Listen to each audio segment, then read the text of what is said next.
पतितनां पावनेभ्यो वैष्णवेभ्यो नमो नमः। जय श्री कृष्ण चैतन्य प्रभु नित्यानंद श्री अद्वैत गदाधार श्रीवासदि गौर भक्त वृंद। हरे कृष्ण कृष्ण कृष्ण हरे हरे, हरे राम राम राम हरे हरे। श्रीवासदि गौर भक्त वृंद। हरे कृष्ण कृष्ण कृष्ण। ஓகே, ஸோ நாம் இன்னைக்கு ஐ திங்க் 23 ஸ்லோகம் வரைக்கும் பார்த்தோம் இல்லையா? பிபிடில என்ன இருக்குன்றத பார்த்துட்டு இல்லை அட்டெண்டன்ஸ் லிங்க் கொடுத்துருக்காரு பிரபுஜி. நீங்க எல்லாரும் அட்டெண்டன்ஸ் யாரெல்லாம் இருக்கீங்களோ போட்டுக்கோங்க. பத்மா மாதாஜி வந்தாங்களா? ஹரே கிருஷ்ணா. பத்மா மாதாஜியும் வரல, உடம்பு சரியில்லையா அவங்களுக்கு? ஹரே கிருஷ்ணா. காலையில இருந்தாங்களா மாதாஜி? காலையில இருந்தாங்க, அப்பயே ஒரு மாதிரியே தான் இருந்தாங்கன்னு நினைக்கிறேன்.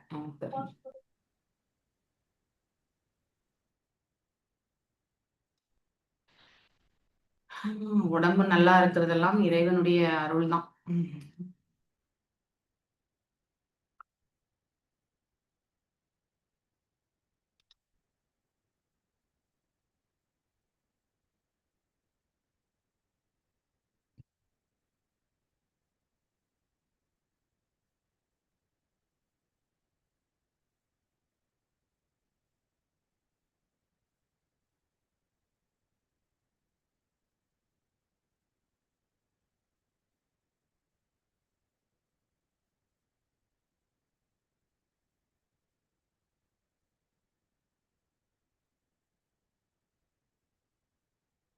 ஓகே, இன்னைக்கு நம்ம பிபிடி படிக்கலாம்.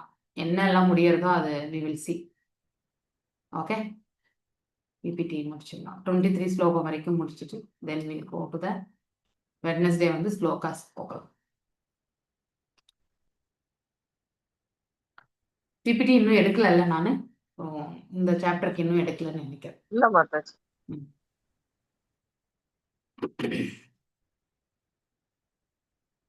ஸோ இந்த சாப்டர்ல வந்து 7th ஸ்லோகம் வரைக்கும் தான் நம்ம வந்து கன்க்ளூஷன் ஆஃப் த பாகவதனுடைய ஹிஸ்டரி, அது எல்லாமே வந்து கன்க்ளூஷன்.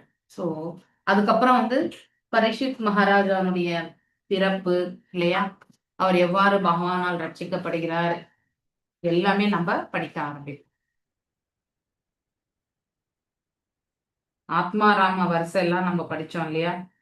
ஸோ ஆத்மாராம வரிசையே ஒன் கிளாஸ் ஃபுல்லாவே நம்ம ஆத்மாராம வரிசை தான் படித்தோம் இல்லையா? ஸோ மச் அதுல வந்து நிறைய கருத்துக்கள் வந்து இருக்கு. நீங்க நல்லா படிக்கணும். ஆத்மாராம வரிசை, ஆத்மாராமனா என்ன? திருப்தி அடைகிறோம், தன்னுணர்வு உடையவர்கள். தன்னுணர்வு உடையவர் இல்லையா? ஆன்ம நிலையில் வந்து நிலை பெற்றிருப்பவர்கள் இல்லையா? தட் மீன்ஸ் அதாவது இந்த 3 குணங்களுக்கு அப்பாற்பட்ட நிலை, அந்த நிலையில இருக்கக்கூடிய இறைநிலை.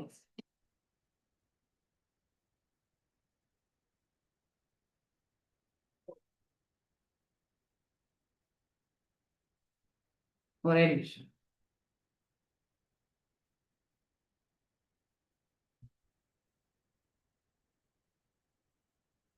எல்லாம் ஆயிட்டப்பா.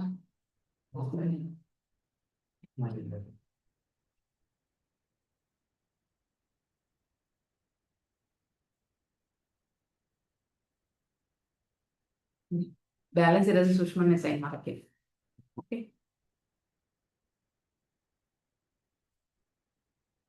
ஓகே. ஸோ இந்த அத்தியாயத்தினுள்ள நம்ம என்ன அதனுடைய இந்த அத்தியாயத்தை படிச்சா நம்ம என்ன தெரிஞ்சுக்குவோம் அப்படிங்கிறத பார்க்கும் பொழுது இந்த பிபிடி பிரகாரமே ஒரு to enhance a devotee's ability to preach effectively with the principles drawn from Veda Vyasa's vision. 7வது சாப்டர்ல 4வது ஸ்லோகத்துல இருந்து 7வது ஸ்லோகம் வரைக்குமே இப்போ we'll have a group discussion also. இப்போ ஸோ நம்ம படிக்கிறோம், புரிஞ்சுக்கிறோம், ஆனா அடுத்தவங்களுக்கு எடுத்துரைக்கணும்னா நாம நன்னா புரிஞ்சுட்டாதான் நம்ம அடுத்தவங்களுக்கு எடுத்துரைக்க முடியும் இல்லையா?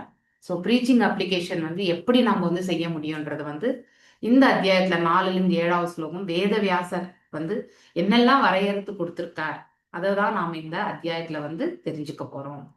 ஸோ அதாவது இதை படிக்கக்கூடிய மாணவர்களுடைய உண்மையான நோக்கம் என்னெல்லாம் இருக்குன்னா முதல்ல புரிஞ்சுக்கணும். அதுக்கப்புறம் வாழ்க்கையில வந்து personal application and preaching application இதுதான் நம்ம பக்தி சாஸ்திரத்துலையுமே பண்ணோம்.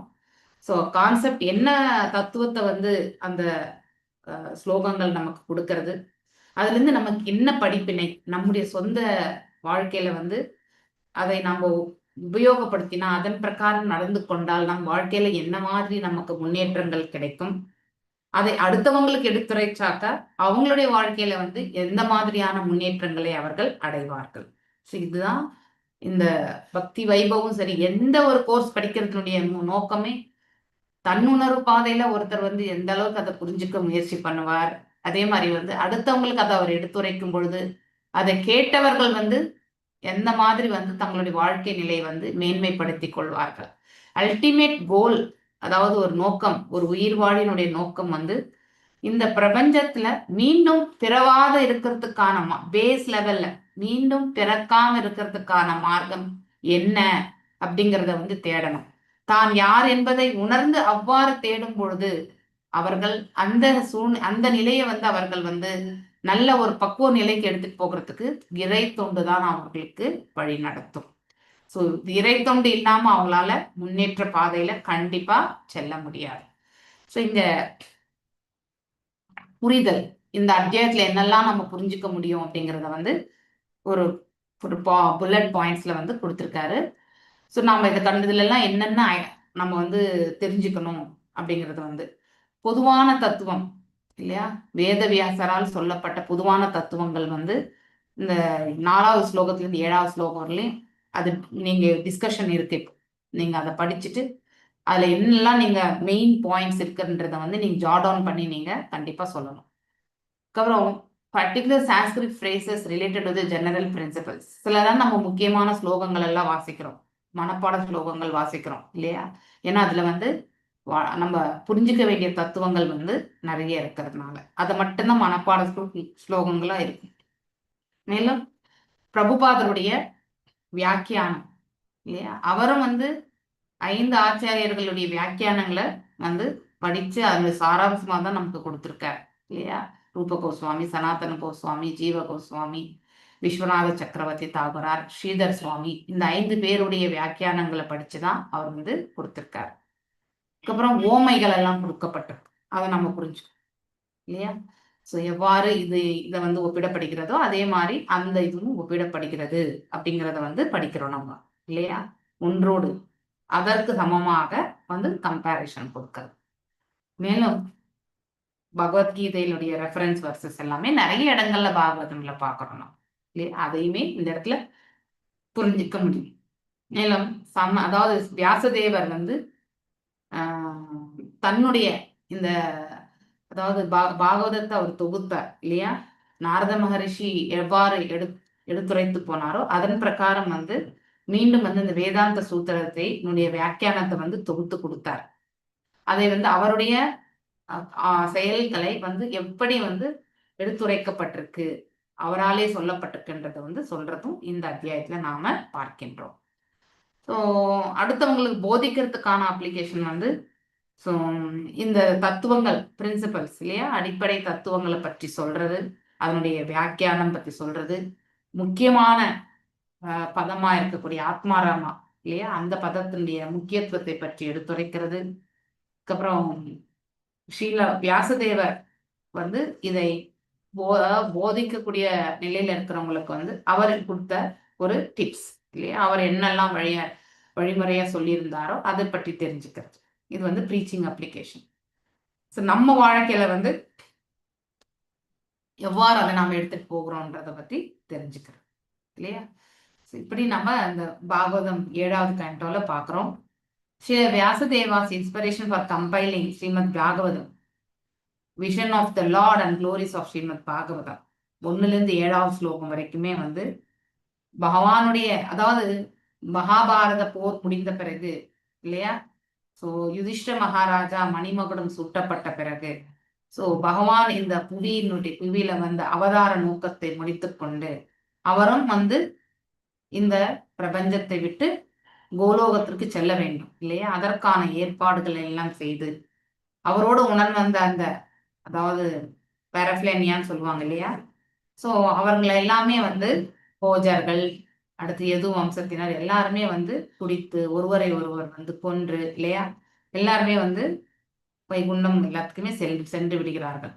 ஸோ அவங்கள மீண்டும் அனுப்பிவிட்டு பகவான் இந்த பிரபஞ்சத்தை விட்டு நீங்கினா மீண்டும் அவரை எந்த ரூபத்துல பார்க்க முடியும்னா பாகவதம் ரூபத்துல நாம் என்னை காணலாம் என்று எடுத்துரைச்சிருக்கார். அதனால பாகவதத்தை நாம வந்து பாகவதத்தை நாம புகழ்கின்றோம் என்றால் உண்மையிலே நாம பகவானை புகழாரங்கள் சூட்டுகின்றோம் பகவானுக்கு என்று அர்த்தம். அதை பற்றி எடுத்துரைக்கிறது.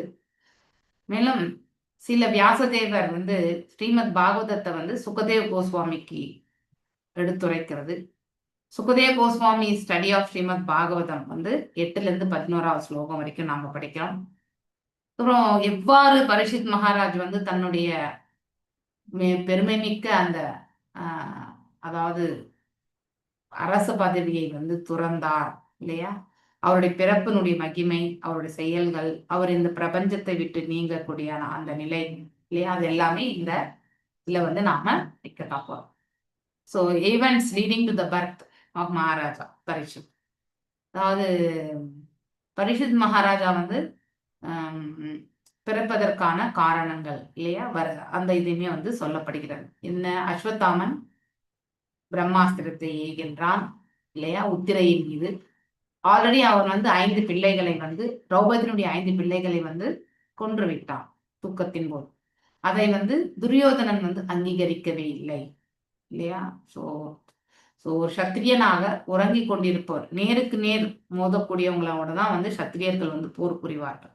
மறைமுகமான தாக்குதல்களை வந்து சத்திரியர்கள் வந்து செய்ய மாட்டாங்க. ஸோ மறைமுகமான தாக்குதலுமே தாக்க மாட்டாங்க. ஸோ அதனால அஸ்வத்தாமனுடைய செயல் வந்து ஒரு இழிவான செயல் என்று அதாவது துரியோதனன் வந்து அங்கீகரிக்கவில்லை. ஸோ அதன் பிறகு அவன் இந்த செயலை செய்ததால் திரௌபதி மன வருத்தப்படுகிறாள் இல்லையா. அவளுடைய அழுகை கண்டு அர்ஜுனர் வந்து சூளுரைக்கிறார். நான் வந்து அவனை வந்து கொன்று வருவேன் அப்படிங்கிற மாதிரி தான் சூளுரைத்து ரதமேறி செல்கின்றார் ஆக்சுவலி. ஸோ தன்னை வந்து அஸ்வத்தாமனை யார் துரத்தி கொண்டு வருவது? அர்ஜுனன். ஸோ ஒரு காலகட்டம் வரும்பொழுது இனிமே அவன்கிட்ட நாம சிக்கிக்கொள்ள வேண்டியதுதான் என்ற சூழ்நிலை வரும்பொழுது அஸ்வத்தாமன் என்ன செய்கின்றான்? அவரிடம் இருக்கக்கூடிய அந்த பிரம்மாஸ்திரத்தை வந்து எய்கின்றான் இல்லையா. ஸோ தன்னை ரட்சித்துக் கொள்வதற்காக பிரம்மாஸ்திரத்தை எழுகிறான். அங்கே த குவாலிட்டி ஆஃப் த பிராமணா ஹஸ் ஆல்சோ பீன் டிஸ்கிரைப்ட் இல்லையா. அவன் ஒரு திஜபந்து பிரம்ம பந்துன்னு கூட நாம படிச்சோம் இல்லையா. Though he has born to the great Acharya, துரோணாச்சாரியாருடைய மகனாக இருந்தும் இல்லையா, he was deprived of the, அதாவது அவரிடத்துல வந்து இந்த பிராமண கலாச்சாரத்துக்கான அறிகுறிகள் வந்து மிக மிக குறைவு. So a Brahmana will not do like that. ஆனா அந்த மாதிரி செயலைத்தான் அஸ்வத்தாமன் செய்தான். ஸோ அவனை வந்து தண்டிக்க கூடாது என்று திரௌபதியும் யுதிஷ்டருமே வந்து நிறுத்துறது தான் இந்த செகண்ட் பிக்சர். ஃபர்ஸ்ட் பிக்சர் வந்து வேதவியாசர் வந்து பகவானை தரிசனம் பெறது. ஸோ ஆழ்ந்து உட்கார்ந்து சரஸ்வதி நதிக்கரையோரம் அமர்ந்து பகவானுடைய திருவடிகளை வந்து எண்ணி தியானம் பண்ணும் பொழுது இந்த பிரபஞ்சம் இல்லையா, இந்த பௌதிக பிரபஞ்சத்தையும் பகவானுக்கு பின்னோக்கி அவருக்கு பின்னாடி இருக்கிறத வந்து 2 நிலைகளையும் ஒன்று சேர பார்த்தார் வேதவியாசர். ஓகே, அப்போ பகவானுடைய ரூபத்தை அவரால் தரிசனம் பெற்றதுனால அதாவது இந்த பாகவதத்தையே வந்து அவர் வந்து மாற்றி அமைத்தார். புருஷார்த்தங்களுக்கு கொடுத்த முக்கியத்துவத்தை குறைத்து பகவானுடைய பக்தி தொண்டு, அவருடைய லீலைகள், அவருடைய பக்தர்களை பற்றி வந்து இதுல வந்து மேன்மையாக எடுத்துரைத்தார். அந்த செயலை செய்தார். அது முதல் பிக்சர். ஆக்சுவலி 2வது பிக்சர் வந்து திரௌபதியும் யுதிஷ்டருமே தடுக்கிறாங்க. அர்ஜுனன் இல்ல பீமன் வந்து பீமனும் கிருஷ்ணரும் வந்து கண்டிப்பா அவனுக்கு தண்டனை கொடுக்கணும்னு நினைக்கிறாங்க. அர்ஜுனருமே அவனுக்கு வந்து கண்டிப்பா தண்டனை கொடுக்கணும். ஆனா இவங்க 2 பேரும் மாதிரி வந்து ஸ்டபனா இல்லை. ஓகே, ஸோ அங்கே திரௌபதி வந்து தடுத்து நிறுத்துகிறார். ஏன்னா ஒரு பிராமணனை கொல்லக்கூடாதுன்ற ஒரு இது. மேலும் ஒரு ஆச்சாரிய தன்னுடைய குருவினுடைய மகனை வந்து கொல்லக்கூடாது அப்படிங்கிற ஒரு இதுல வந்து சொல்றாங்க. Arjuna captures Ashwatthama, solving the dilemma regarding punishment to be meted out to Ashwatthama. So இதை பத்தி தான் நாம படிக்க போறோம். ஸோ இப்போ சௌனக ரிஷி என்கொயர் டு சுத கோஸ்வாமி. ஸோ என்ன என்ன கேட்டார் ஆக்சுவலி, யாருக்காவது ரீகலெக்ட் பண்ண முடியுமா? சௌனக ரிஷி என்ன கேட்டார் சுத கோஸ்வாமி கிட்ட? சௌனக ரிஷி என்ன கேட்டார்? ஃபர்ஸ்ட் ஸ்லோகத்திலே வருது. வியாசதேவர் வந்து அந்த இதுக்கு பிறகு என்ன செய்தார் அப்படின்னு, அதாவது நாரதர் சென்ற பிறகு வியாசதேவர் என்ன செய்தார்னு மிஸ்டர் கேக்குறாரு மாதாஜி. கரெக்ட் கரெக்ட் இல்லையா? ஸோ நாரதர் அவருடைய உபதேசங்களை முடித்துக்கொண்டு அவர் சென்ற பிறகு வியாசதேவர் என்ன செய்தார் அப்படிங்கிற கொஷின் வந்து கேட்கிறார் இல்லையா? அது ஃபர்ஸ்ட் டெக்ஸ்ட். அடுத்து வியாசதேவர் என்ன பண்றார்? அவருடைய மனசை ஒருநிலைப்படுத்தி பக்தி யோகத்துல தன்னை வந்து நிலைப்படுத்துகிறார். அதாவது பௌதீக உணர்வு ஒரே ஒரு பர்சன்ட் கூட வந்து பௌதீக உணர்வின்றி. ஸோ அதனால அவரால் என்ன காட்சியை காண முடிஞ்சது? அவரால் இறைவனை காண முடிந்தது. இறைவனுக்கு பின்னாலே அவரால் வந்து இந்த பிரபஞ்ச தோற்றத்தையுமே அவரால் பார்க்க முடிஞ்சது இல்லையா? ரெண்டையுமே இல்லையா? மாயையா இருக்கக்கூடிய இந்த பிரபஞ்ச தோற்றத்தையும் அவரால் காண முடிந்தது, மேலும் பகவானையும் அவரால் பார்க்க முடிந்தது. He saw the absolute personality of God along with his external energy. அதுதான் ஓகே 4ல நம்ம படிக்கிறது. Effects of lord's external energy. அதுவே அதாவது இந்த பௌதீகமே வந்து மாயை, இந்த பௌதீகமே ஒரு தற்காலிகம் அப்படிலாம் நம்ம படிக்கிறோம். ஆனா இதையே நம்ம வெல்லுதற்கரியதுன்றது நம்ம பகவத்கீதையிலுமே படிக்கிறோம் இல்லையா? அது என்ன ஸ்லோகம் அது? தெய்வீகேஷா குணமயி மமமாயா துரத்யயா இல்லையா? So it is not easy. இந்த பௌதிக இயற்கையே நம்ம வெல்றது அவ்வளவு சுலபமே கிடையாது. ஸோ அதுவுமே வந்து பார்க்கறது பகவானுடைய அந்தரங்க சக்தி எப்படி இருக்கணும்னு நம்ம யோசிக்கணும். அவருடைய பகிரங்க சக்தியே இவ்வளவு பவர்ஃபுல்லா இருந்தாக்கா அவருடைய அந்தரங்க சக்தியை பத்தி சொல்றதுக்கு எதுவுமே கிடையாது இல்லையா? ஸோ நாம் எல்லாருமே இதுல வந்து ஈர்க்கப்பட்டு living entity things himself as the material product. எப்ப நான் என்னது, இது என்னுடையது, நான் அப்படிங்கிற நினைக்கிறோமோ அப்ப நாம எல்லாருமே பௌதிக தளத்துல இருந்து தான் பேசுறோம்னு அர்த்தம். ஓகே, அந்த பௌதிக தளத்துல இருந்து நோக்கும் பொழுது சம்மோகித ஜீவ ஆத்மானாம் திரிகுணாத்மகம் இல்லையா? 3 குணங்களோடு இருந்து நாம பேசுறோம். அதனால இந்த மும்மடங்கு துயரங்களுக்கு நாம ஆட்கொள்ளப்படுபவர்கள் தான். ஸோ எந்த இடத்துல இதை உபயோகப்படுத்தணும்? ஆன்மீக தளத்துல மட்டும்தான் நாம் இதெல்லாம் பேச முடியும். பௌதிக தளத்துல நாம வந்து செயல்படும் பொழுது,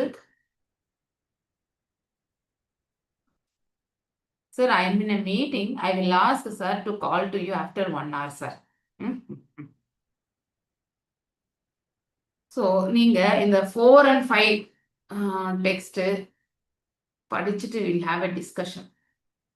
எத்தனை பேர் இருக்கீங்க? 10 பேரா? 5 2 குரூப்பா நான் பிரிக்கிறேன் நான். ஓகே, ஏன் இவ்வளவு கம்மியா இருக்காங்க இன்னைக்கு அட்டெண்டன்ஸ்? ஹரே கிருஷ்ணா. ரெகுலரா வரவங்க எல்லாரும் வந்திருக்காங்களா? ஹரே கிருஷ்ணா. ரேவதி மாதாஜி, இன்னொரு ரேவதி மாதாஜி காணோம். ஜாயின் பண்ணியிருந்தாங்க மாதாஜி.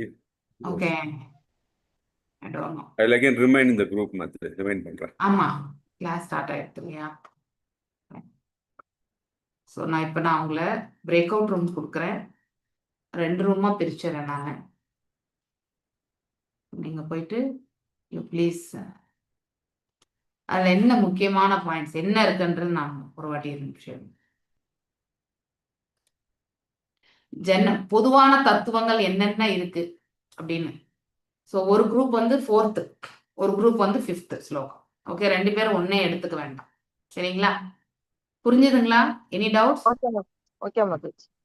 அப்படியே அந்த அந்த பர்பட்ல அந்த பொருளுரை என்ன கொடுத்துருக்காங்களோ அதுல வந்து மெயின் பாயிண்ட்ஸ் என்னன்றதை வந்து எழுதிக்கோங்க. அதுதான் ரொம்ப முக்கியம். அதை நீங்க எப்படி புரிஞ்சுட்டு சொல்றீங்கன்றது தான் ரொம்ப ரொம்ப முக்கியம். Okay, just 10 minutes. இப்போ 25 ஆகுது.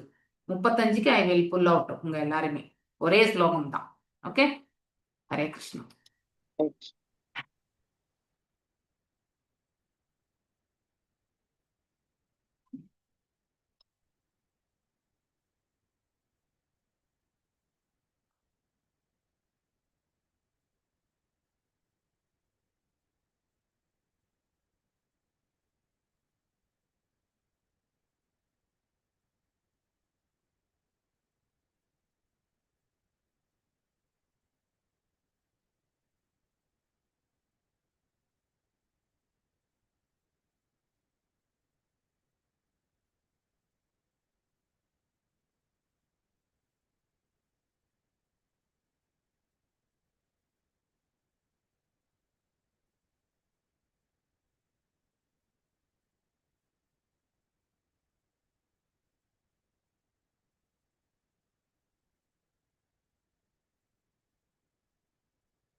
பத்மா மாதாஜி உங்களை செகண்ட் குரூப் அனுப்பியிருக்கேன், ஆஃப் பண்ணிருக்கேன், செலக்ட் பண்ணிட்டு போங்க.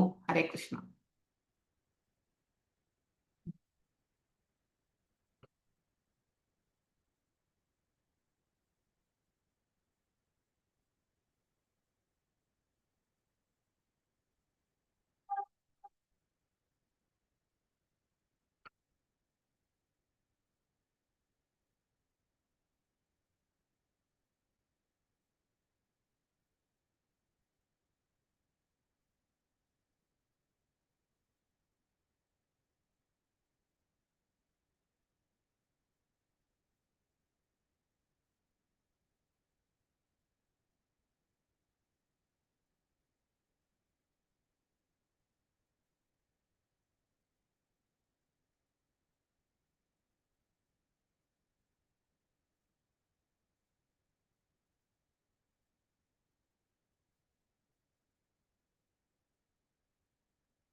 ஹரே கிருஷ்ணா. ராஜலக்ஷ்மி மாதாஜி யாரு?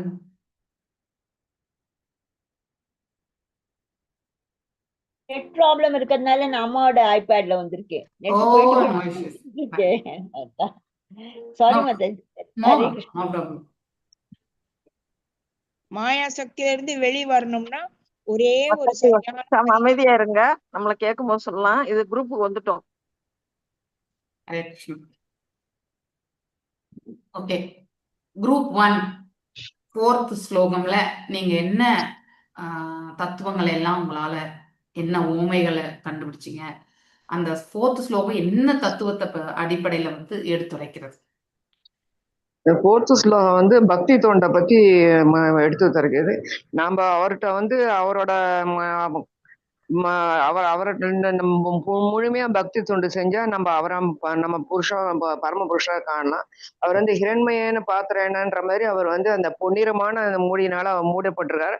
அவரோட கருணையாலதான் நம்ம வந்து அவரை காண முடியும். மற்றபடி நம்மளால எதுவும் செய்ய முடியாது. பக்தி தொண்டு செஞ்சா நம்ம செய்யலாம். அடுத்தது அவங்க 2 பேரும் சொல்லுவாங்க மாதாஜி.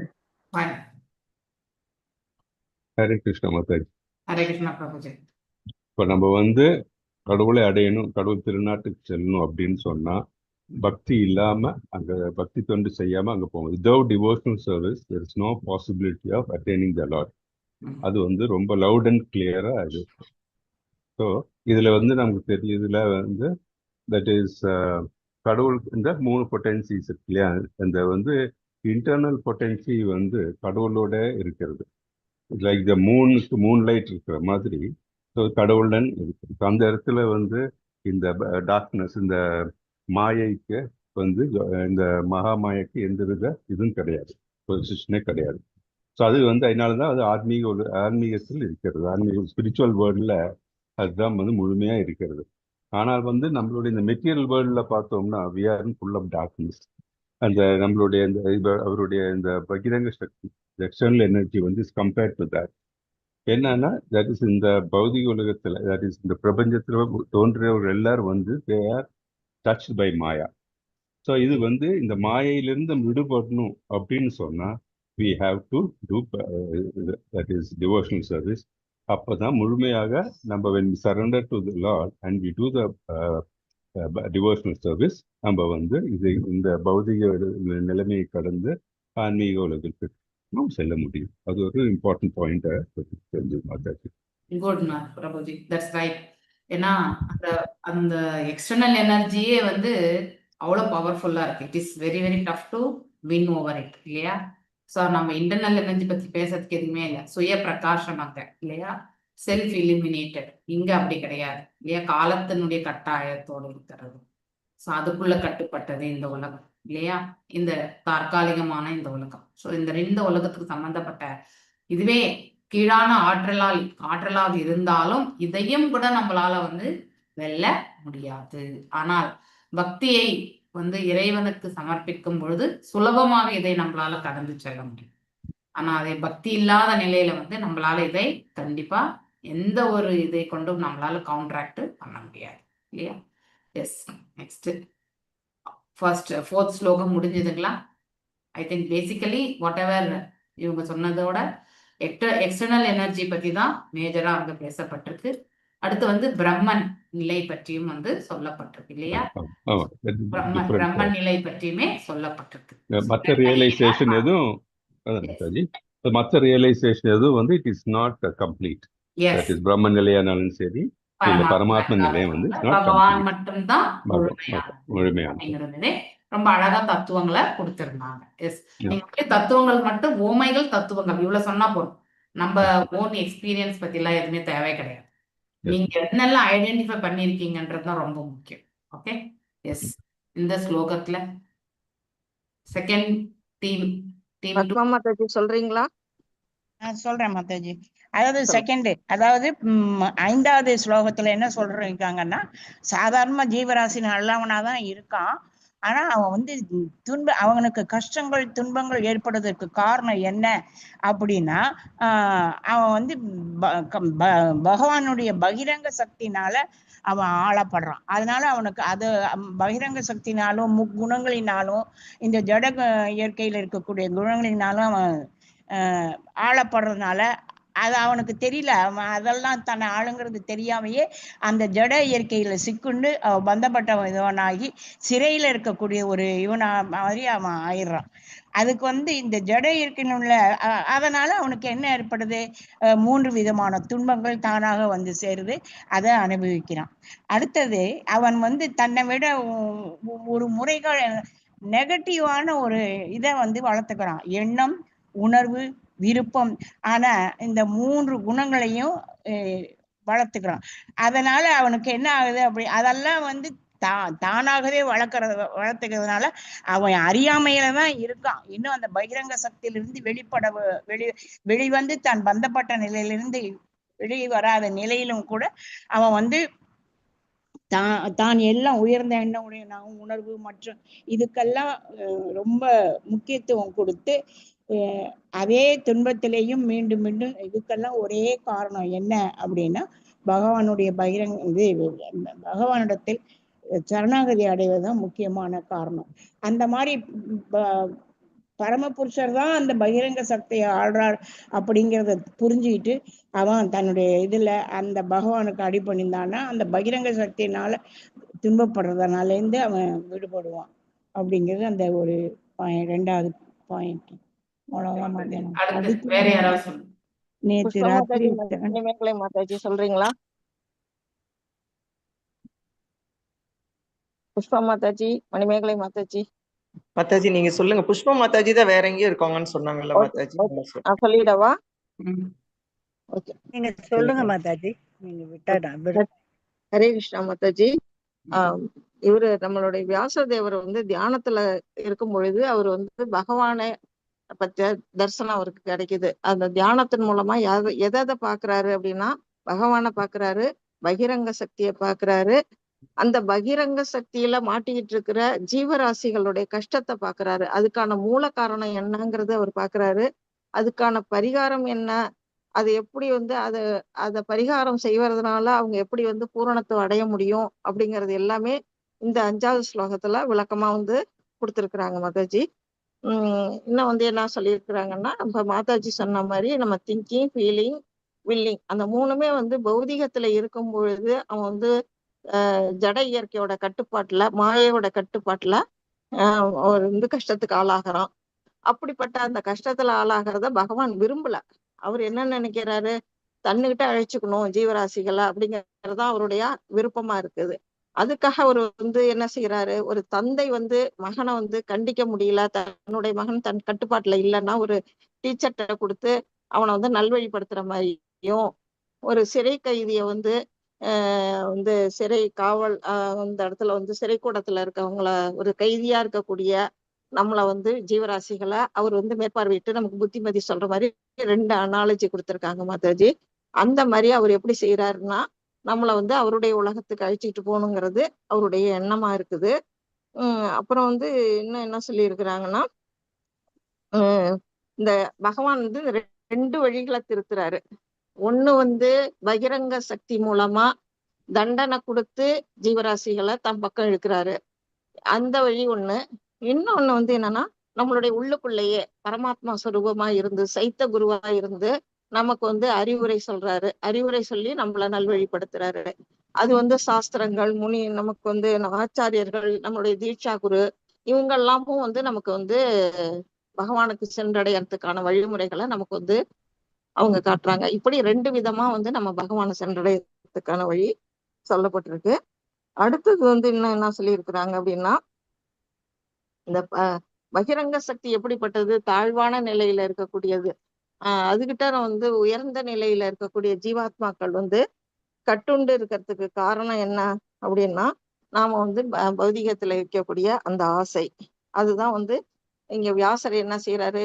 இந்த கட்டுண்ட உயிர்வாழிகளோட துன்பத்தை போக்குறதுக்கு ஒரே வழி எது, சிறந்த மருந்து எது அப்படின்னா ஸ்ரீமத் பாகவதம். அதை கேட்கறதுனால மட்டுமே வந்து நாம வந்து பகவான்கிட்ட வந்து அன்பு செலுத்த முடியும். அன்பு செலுத்துறது மூலமா இன்னும் வந்து சரணாகதி, அப்ப மாதாஜி சொன்ன மாதிரி நம்ம வந்து பகவான்கிட்ட சரணாகதி அடையணும்.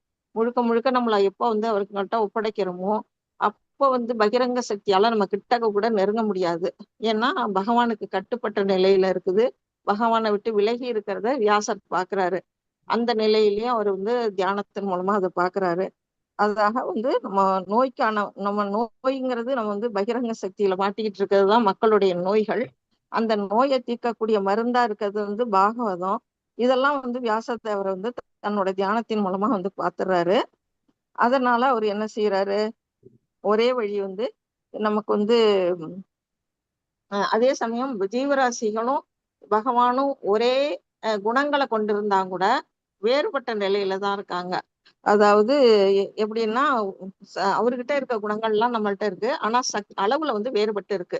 ஒன்றாகவும் வேறுபட்டும் இருக்கக்கூடிய அந்த சக்தி நம்ம அச்சிந்திய பேத அபேத தத்துவம் வந்து இந்த இடத்துல வந்து சொல்லியிருக்கிறாங்க. அந்த நிலையில இருக்கிறதுனால நாமும் பகவானுடைய குணங்கள்ல இருந்தா கூட அவருக்கும் நமக்கும் வந்து நிறைய வித்தியாசம் இருக்குது. எப்போதுமே நாம அவருக்கு தொண்டு செய்யக்கூடிய நிலையில தான் இருக்கிறோம். அப்ப நாம பகவானுக்கு தொண்டு செஞ்சு அவர்கிட்ட சரணாகதி அடைகிறது மூலமா இந்த பகிரங்க சக்தியில இருந்து விடுபட்டு பகவானை சென்றடையலாம் அப்படிங்கிறது இதுல சொல்லப்பட்ட கருத்து. Thank you Mataji for your wonderful கோர்வையா எடுத்து சொன்னதுக்கு. இல்லையா, ஒருவருடைய வாழ்க்கையினுடைய இருக்கக்கூடிய இலக்கே என்னன்னா இறைவனுடைய திருவடிகளை மினிமம் லெவல் இலக்கு. மேக்சிமம் வந்து நரக உலகத்துக்கு அனுப்பிச்சா கூட அங்கேயும் நான் பகவானுடைய புகழாரங்களை பாடுவேன் என்று சொல்வது வந்து ஹையஸ்ட். இல்லையா, எப்படி நாதனம் நா ஜனம் நா சுந்தரிம் கவிதாம்பா ஜெகதீஷ காமயே மம ஜென்மனி ஜென்மனீஸ்வரே பவதாத் பக்திர் ஹைத்துக்கி துவயி அஹைத்துக்கி துவயி. இல்லையா, எதுவுமே அவருக்கு தேவையே இல்லை. வெறுமனே எத்தனை ஜென்மங்கள் வந்தாலும் கூட நான் உங்களுடைய எங்க பிறப்பன்னு எனக்கு தெரியாது, நீங்க எனக்கு எங்க வேணாலும் என்ன அனுப்பி விடுங்க, ஆனா நான் எப்பொழுதுமே உங்களுடைய புகழாரங்களை பாடக்கூடிய அந்த நிலை, அது ஹையஸ்ட் லெவல். ஆனா மோட்சம் என்பது பேஸ் லெவல். அட்லீஸ்ட் மினிமம் அதையாவது நம்ம வந்து நம்ம வாழ்க்கையினுடைய குறிக்கோளாக வைத்துக் கொள்ளணும். Very nice, good discussion. Hare Krishna Mataji. Mataji Hare Krishna. Yes Mataji ஒரு 2 பாயிண்ட். பகிரங்க சக்தி வந்து கட்டுண்ட ஆத்மாக்களால தான் தாக்க முடியும். பரமபுருஷனையோ பூரணத்துவம், அதாவது முக்தி பெற்ற ஆத்மா ஜீவனை வந்து ஒண்ணுமே செய்ய முடியாது, நெருங்கவே முடியாது. பொதுவா கட்டுண்ட ஆத்மாக்கள் வந்து இந்த பகிரங்க சக்தியினால ஏற்படக்கூடிய மாயையினால துன்புறுறாங்க.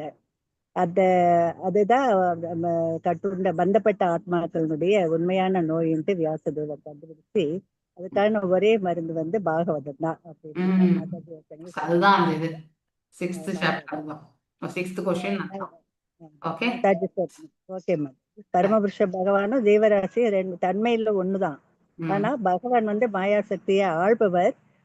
இது கட்டுண்ட ஆத்மாக்கள் மாயாசக்தியால் ஆளப்படுறாங்க.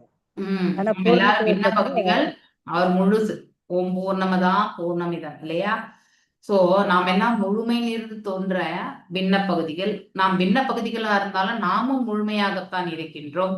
நாம எல்லோரும் படைத்த பிறகும் பகவான் இன்னும் முழுமையாகவே இருக்கின்றார். அதுதான் நம்மளுடைய அந்த ஈஷோபநிஷனுடைய மந்த்ரா. இல்லையா, first mantra. So invocation mantra Om பூர்ணமதா பூர்ணமிதம். இல்லையா, பூர்ணமாதாய. ஸோ இது நம்ம படிச்சிருக்கோம். ஸோ நம்ம அந்த நிலை இறைவனுடைய நிலையில எந்த குறையே கிடையாது. அல்ல குறையாம இருக்கக்கூடிய தன்மை தான் இறைவனுடையது. நாம் எல்லாம் அளவிடக்கூடிய நிலையில இருக்கக்கூடியவங்க. ஸோ நம்ம இந்த தெய்வீகமான இந்த நிலை அடையறதுதான் வந்து மிக மிக முக்கியம். அவருடைய திருவடிகளை அடையறதுதான் முக்கியம். அவருடைய திருவடிகளுக்கு தொண்டு புரியறது தான் முக்கியம். இதெல்லாம் நம்ம ஆற்றும் பொழுது இறுதியில வந்து இறைவனுடைய திருநாட்டை நாம சேர முடியும். எது வரைக்கும் நாம தொண்டுல நம்ம வந்து நம்மள நாம ஈடுபடுத்திக் கொள்ளாம பௌதிகத்திலே மட்டுமே நாம செயல்பட்டு கொண்டிருந்தோம்னா அது நமக்கு கட்டுண்ட ஆன்மாவை மட்டும்தான் ஏற்படுத்தி கொடுக்கும். ஸோ பகவான் அதாவது வெறும் தத்துவங்களை மட்டும் நம்ம கேட்டுட்டு இருந்தா பத்தாது. இல்லையா, ஸ்டோரியும் கொஞ்சம் கேட்டாதான் நமக்கு இன்ட்ரெஸ்டிங்கா இருக்கும். ஸோ பாகவதத்தின் ரூபத்துல வந்து பகவான் இருக்கிறார், மேலும் அவருடைய பக்தர்களும் இருக்கிறார்கள். ஸோ ஒரு பக்தர் வந்து அதை எடுத்துரைக்கும் பொழுது நாம் எல்லாருமே சிரவணம் பண்றோம். That is a first and foremost devotional service இல்லையா, ஸ்ரவணம், அடுத்து கீர்த்தனம் இல்லையா. ஸோ இப்படி ஒன்னொன்னா நம்ம படிச்சுட்டு போறோம். யஷ்யாம் வை ஸ்ருயமானயம், அதாவது 7th ஸ்லோகம், பெனிஃபிட்ஸ் ஆஃப் இயர். ஸ்ருயமானயம் அதாவது கேட்கறது. ஓகே, ஸ்ரவணம் பண்றதுனால ஏற்படக்கூடிய நன்மைகள் என்ன, பாகவதத்தை கேட்கறதுனால என்ன நன்மை அப்படிங்கறத பத்தி இந்த இடத்துல சொல்லப்பட்டிருக்கு. ஸோ நம்ம கேட்பதால நமக்கு என்ன நடக்கும், கேட்க கேட்க நம்ம மனசுலயுமே வந்து ஒரு ஒரு அது பார்த்தீங்கன்னா விதையை போட்டோம்னு வச்சுக்கோங்க நிலத்துல, அது என்ன பண்ணும், அதை நம்ம நன்னா பராமரிக்கும் போது ஆட்டோமேட்டிக்லி அந்த விதை வந்து முளைத்து இல்லையா செடியா வரும். அது போல இந்த பக்தி லஜா பீஜா என்பது நம்ம ஹிருதயத்துல வந்து நமக்கு அது ஏற்படுத்தி கொடுக்கும். So loving devotional service to Lord Krishna sprouts up பக்தி உற்பத்தியதே பும்ச. இதுவும் ஸ்லோகத்துல இருந்து எடுத்ததுதான். சோக மோக பயாபக, சோகம் மோகம் பயம், இந்த மூன்றுமே இருக்காது நமக்கு. எதையுமே இழந்த ஒரு நிலை இருக்காது, எதன் மீது நம்ம ஈர்க்கப்படவும் மாட்டோம், அதுக்கப்புறம் பயமும் இருக்காது. எந்த ஒரு சுச்சுவேஷனையுமே எதிர்கொள்ளக்கூடிய திறனை நமக்கு இறைவன் வந்து வழங்குவார். ஸோ இந்த ஒரு நிலை வந்து கேட்பதாலே நம்ம அடைகிறோம். இது நம்ம எல்லாருமே ஒரு உதாரணம் தான் இல்லையா. நம்ம டெய்லி நம்ம பாகவதம் கேட்கிறோம். So we are very becoming day by day. என்ன ஆகுது நமக்கு சீசனிங் இல்லையா, நம்ம முதிர்ச்சி அடைந்துட்டே போறோம் பக்தி பாதையில. ஸோ கடைசி வரைக்கும் நாம் இவ்வாறு இருக்கணும்ன்ற பிரார்த்தனைகள்.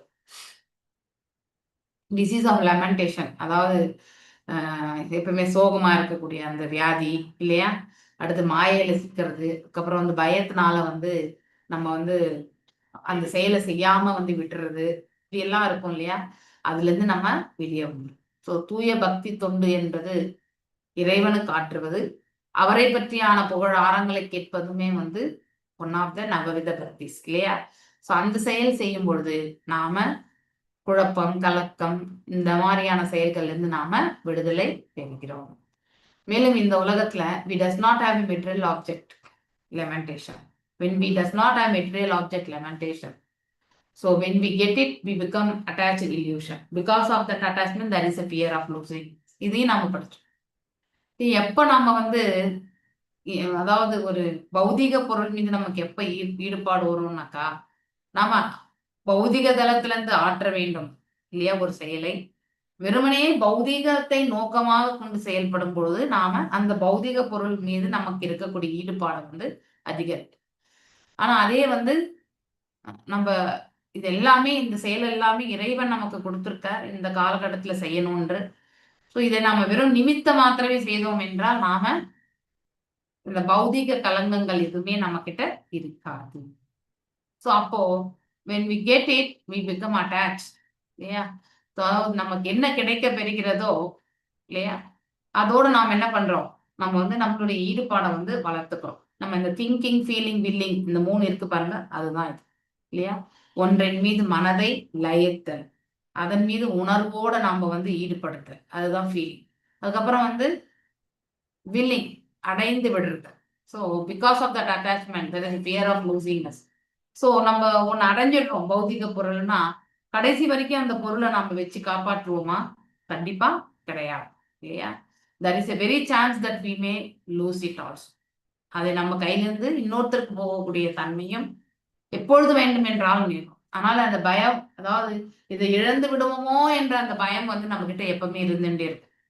இதெல்லாம் எந்த நிலையில இருந்து பார்க்கும்போது, பௌதிக தளத்துல பௌதீக வஸ்துக்கள் மீது இருக்கக்கூடிய இல்லையா, ஒரு கணவன் மனைவி மீது அளப்பரியா பிரியம் வச்சிருந்தா, அந்த மனைவி ஒருவேளை மரணித்து விட்டால் அந்த கணவன் என்னவாயிடும், கொலாப்ஸ் ஆயிடுவார் இல்லையா. அந்த மாதிரி ஒரு அட்டாச்மெண்ட் எக்ஸாம்பிளா சொல்றேன்.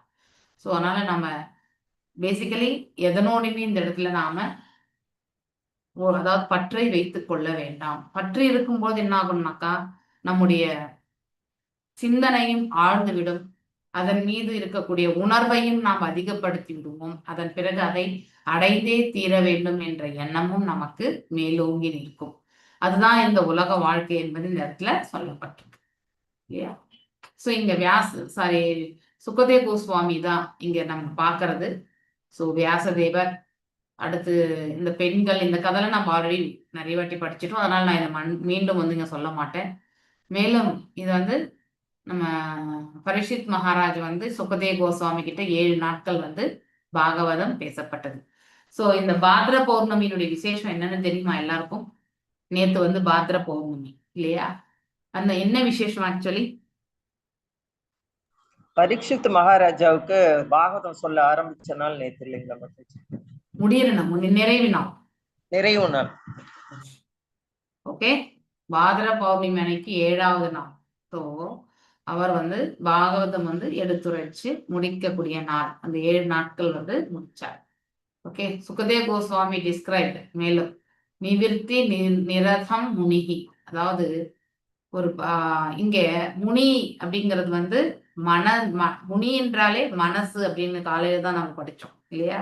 சோ முனின்னா அவர் தன்னுடைய மனதை வந்து தன்னுணர் பாதையில வந்து நிலைப்படுத்தி கொண்டிருப்பவர். அவர்தான் வந்து முனிவர் இல்லையா? சர்வத்ரோபேட்சகோ முனிகி, அதாவது மேலும் 9th ஸ்லோகத்திலுமே அது வருது actually. Indifferent to material subjects, அதாவது ஆன்மீகத்துல அவர்கள் திளைத்திருப்பார்கள். அந்த இடத்துல எந்த ஒரு வேறுபாடு வித்தியாசத்தையுமே அவர்கள் காண மாட்டார்கள். ஆனா பௌதிகத்துல ரொம்ப கிளியர் கட்டான ஒரு வித்தியாசத்தை அவங்களால காண முடியும். அந்த பௌதீக செயல்களோடையுமே வந்து அவர் வந்து தூரமாக விலகி இருப்பார்கள். ஆத்மாராமா அப்படிப்பட்ட நிலையில இருக்கிறவங்க சுயன் இதுல வந்து திருப்தி அடைகின்றார்கள். அப்படின்னா தான் ஆற்றக்கூடிய கடமைகள் அனைத்துமே இறைவனுடைய தொண்டுக்காக அப்படிங்கிற ஆற்றக்கூடிய தன்மை. அதனால் வரக்கூடிய பலன்களை எந்த ஒரு எதிர்பார்ப்பும் இன்றி செய்த இது. அதன் பிறகு இறைவனை வந்து நாம அடைதல் நம்ம ஹிருதயத்துல, அதுதான் நம்ம கம்ப்ளீட்லி சாட்டிஸ்ஃபைட், செல்ஃப் சாட்டிஸ்ஃபைட் ஹிருதயத்துல. Although Sukadev Goswami was such a perfect ஸ்டோல் இல்லையா? பிறக்கும் பொழுதே அவர் வந்து இபிங்க ஆத்மாராம நிலையில தான் இருக்கார். Why would he take the trouble of studying such a vast literature, Srimad Bhagavatam under Srila Vyasadeva இல்லையா? எதற்காக அவர் வந்து இந்த பாகவதத்தை வந்து வியாசதேவர் கிட்ட இருந்து அவர் கற்றறிந்தார்? ஐ திங்க் இதுக்கான ரீசன் நான் கொடுத்தேன்னு நினைக்கிறேன். யாராவது ரீகலெக்ட் பண்ணி சொல்ல முடியுமா? ஹரே கிருஷ்ணா. ஏன்னா அவர் ஒரு மெண்டிகண்ட்னு சொல்லலாம் இல்லையா? ஒரு சுகதேவ பத்தி தானே மாதாஜி கேக்குறீங்க? சுகதேவ கோஸ்வாமி ஏன் வந்து பாகவதம் கேட்டாருன்னு கேக்குறீங்க?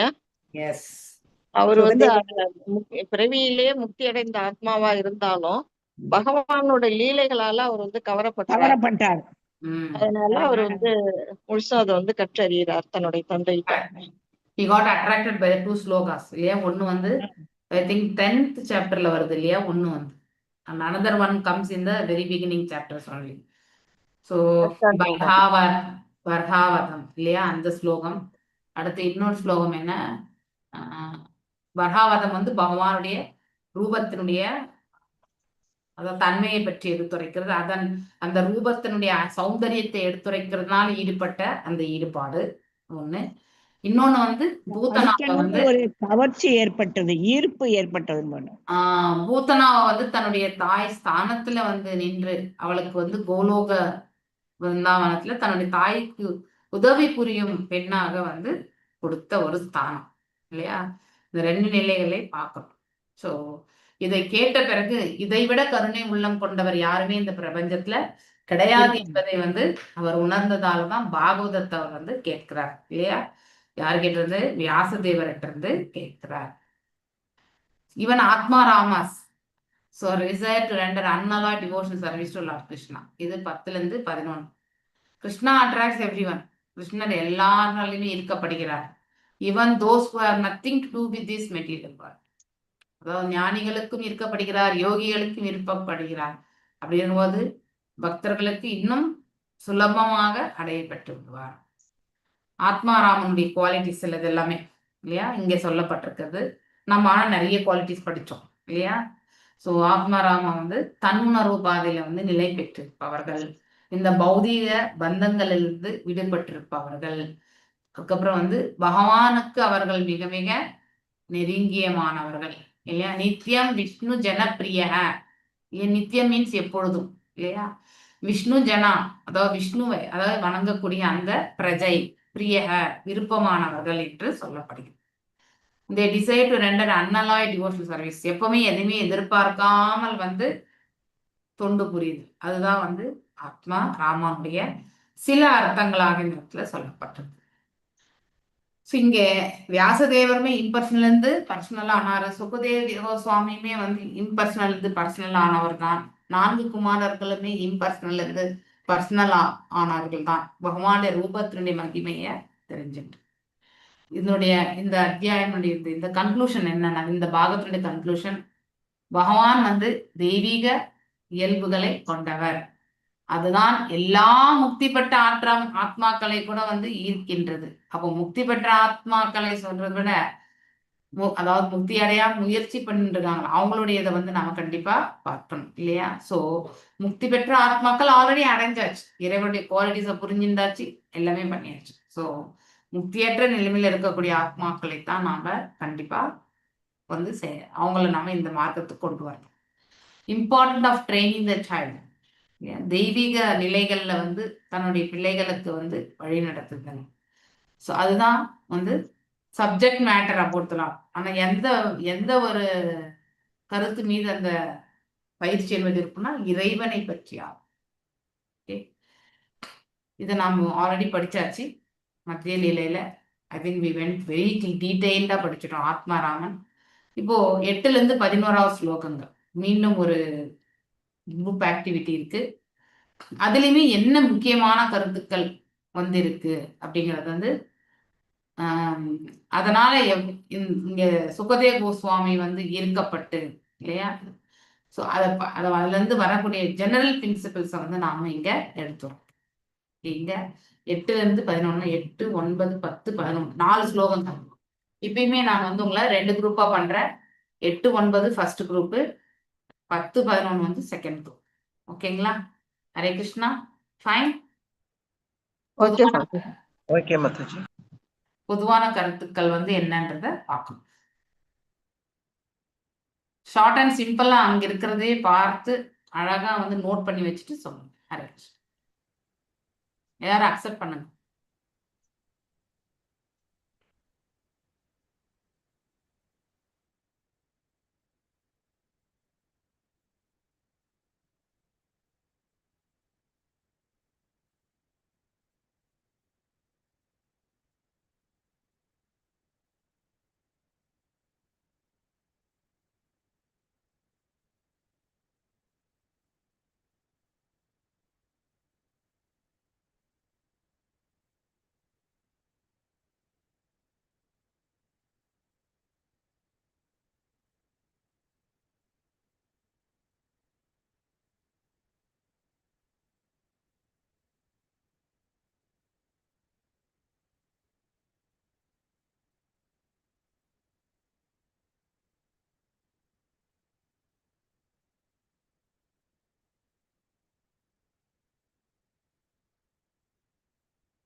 ஹரே கிருஷ்ணா மாதாஜி.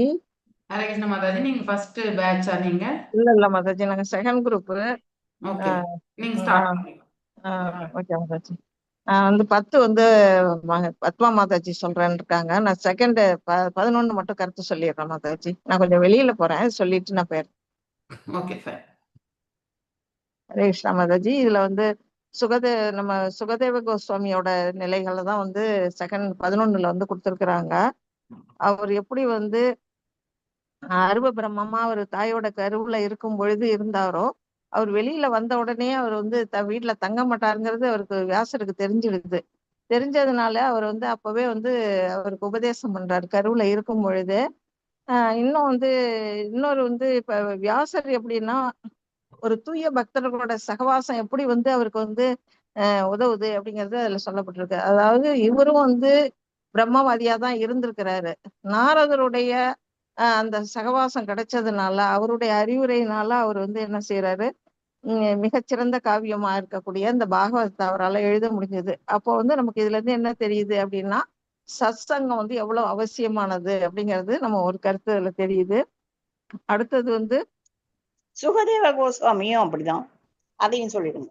அதான் சுகதேவ கோஸ்வாமியே அது முதல்ல சொன்னேன். அடுத்தது வந்து வியாசதேவருடைய கருணை. அப்ப வந்து அவர் வந்து எப்படி வந்து இந்த 2 ஸ்லோகங்கள் மூலமா அவர் எப்படி வந்து பகவானுடைய பக்தரா மாறினாரு, அருவ பிரம்மத்துல இருந்து பக்த ரூபத்துக்கு எப்படி வந்தாருங்கிறது அந்த 2 ஸ்லோகத்துல நம்ம படிக்கிறோம். இதுல வந்து எப்படின்னா ஒரு பிரம்மவாதி அருவவாதிய கூட வந்து பகவானுடைய லீலைகளும் கருணையும் வந்து எப்படி பக்தரா மாறுது அப்படின்னு இதுல தெரியுது. அவரு வந்து எப்படி நேரத்தை வீணாக்கிட்டோமே அப்படின்னு அவர் வருத்தப்படுறாரு. ஆக்சுவலா படிக்காம இவ்வளவு நாள் போயிட்டோமேன்னு கவலைப்படுறாரு. அதுக்கு பிறகு அவர் என்ன செய்யறாரு, பக்தர்களுக்கு அவர் பிரியமானவரா மாறுறாரு. பக்தர்களுக்கும் அவருக்கும் பக்தர்களை ரொம்ப ரொம்ப விருப்பப்படுறாங்க. இப்ப வந்து இதுல நமக்கு ஒரு விஷயம் என்னன்னா, அருள்வாதிகளுக்கு வந்து என்னைக்குமே பக்தர்களை பிடிக்காது. ஏன்னா அவங்க வந்து நேரடியா பகவானை வந்து சாயுஜ்ய முக்தியை விரும்புறவங்க. அதே போல பக்தர்களுக்கு வந்து யாரை விரும்ப மாட்டாங்கன்னா அருவவாதிகளை ஒரு கணக்கா எடுத்துக்க மாட்டாங்க. அந்த மாதிரி நிலையில இருக்கக்கூடிய இந்த சுகதேவ சுவாமியா இருக்கட்டும், இல்ல வியாசதேவரா இருக்கட்டும், ரெண்டுமே வந்து ஒரு பக்த நிலையில வந்து எப்படி மாறுறாங்க அப்படிங்கிறது வந்து இதுல வந்து சொல்லப்பட்டிருக்கு. அந்த நிலையில வந்து மாறினதுக்கு அப்புறம் தந்தை மகன் 2 பேருமே பரமபுருஷனின் அந்த உருவத்தின் மேல பக்தி செலுத்துறதுனால அவங்களுடைய பாகவத வர்ணனையினாலதான் அவர் வந்து சுகதேவ சுவாமி வந்து கவரப்பட்டார் அப்படிங்கிறதும் இதுல வந்து நமக்கு தெரிய வருது மாதாஜி. அதான் மாதாஜி. ஹரே கிருஷ்ணா. ஹரே கிருஷ்ணா.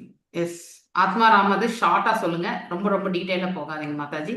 ரொம்ப ஷார்ட்டா இத்தனை வந்து இத்தனை இருக்கு அப்படிங்கிறது சொன்னாலே போறோம். ஆத்மானா அதாவது நான் என்பதாகும். அடுத்தது ஆராமா என்றால் இன்புறுதல் அப்படின்னு மொத்தமா சொல்றாங்க. இந்த ஆத்மாராமான்ற ஸ்லோகத்தை சைத்தன்ய பிரபு வந்து சனாதன கோஸ்வாமிக்கு விளக்கி சொல்றாரு.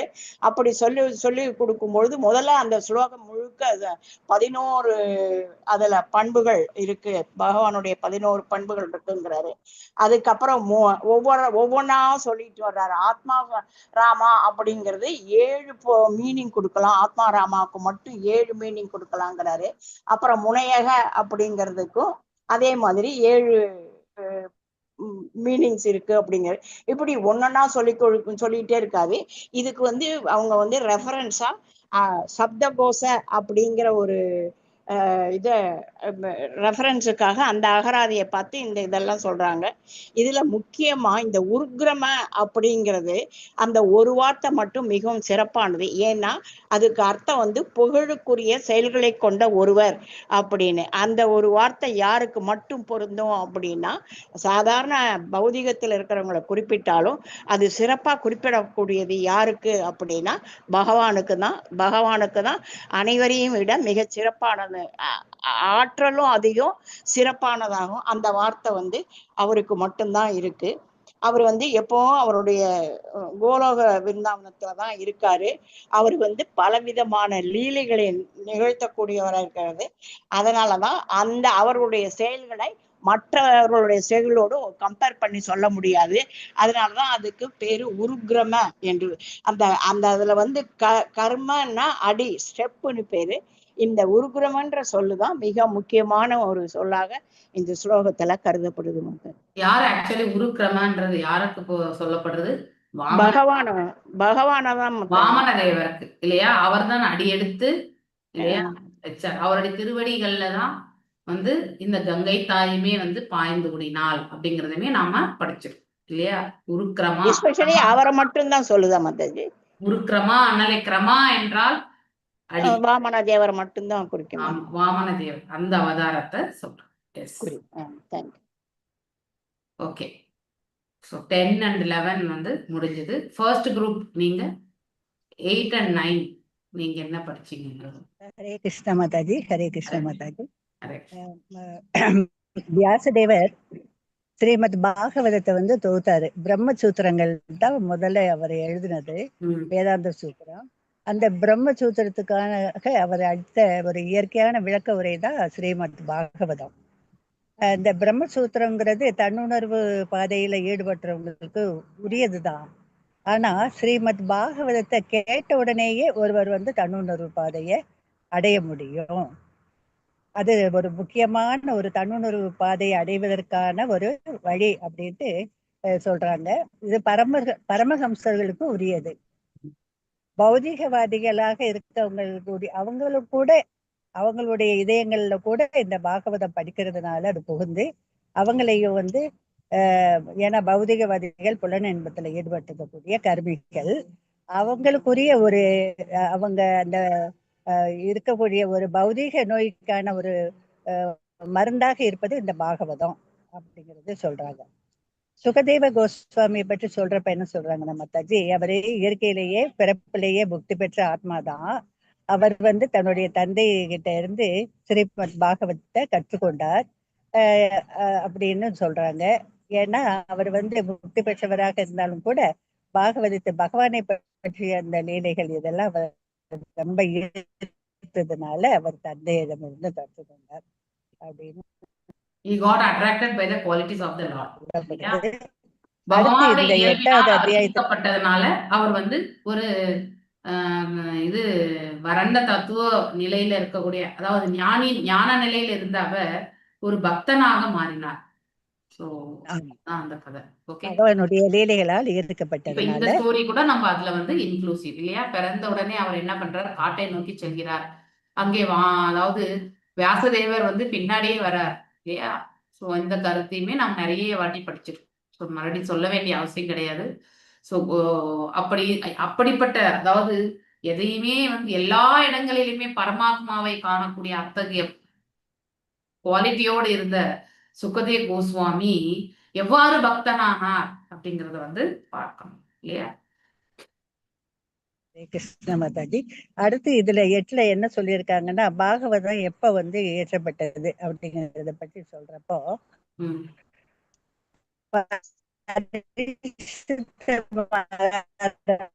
வந்து அரசராக இருக்கு தண்டிச்சாரு பரிசித்த மகாராஜா.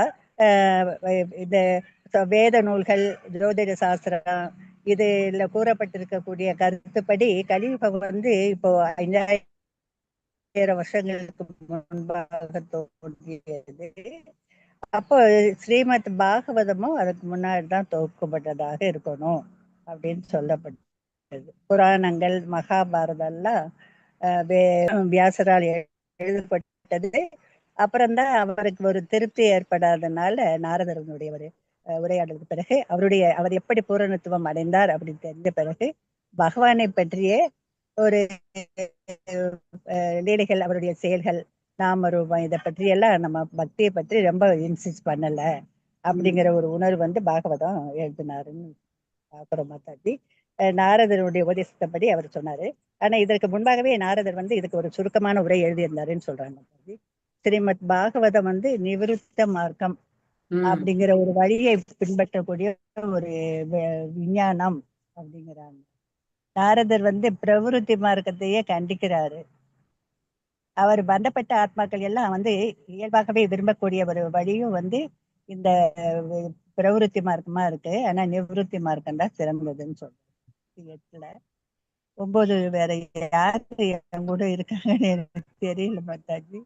ஹரே கிருஷ்ணா. 9ல வந்து என்ன இருக்குன்னா கர்மிகள் வந்து எப்பவுமே பௌதிக நலன்கள், தங்களுடைய நலன்கள் பற்றி தான் நாட்டமுடையவங்களாக இருப்பாங்க.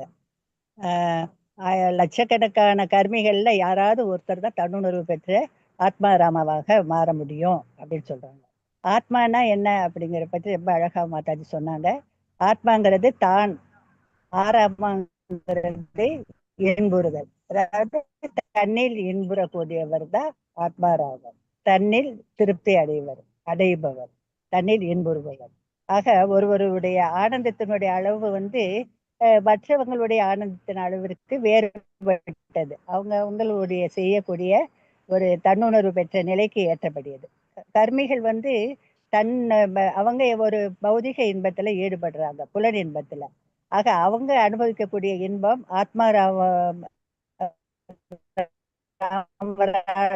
அனுபவிக்கும் இன்பத்திலிருந்து வேறுபட்டது. எப்படி? ஆத்மாராமர் வந்து தன்னுணர்வு பெற்று தண்ணீர் திருப்தியாக இருக்காங்க.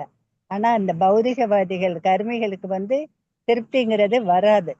தற்காலிகமாக தான் அந்த இன்பமாக இருக்கும்.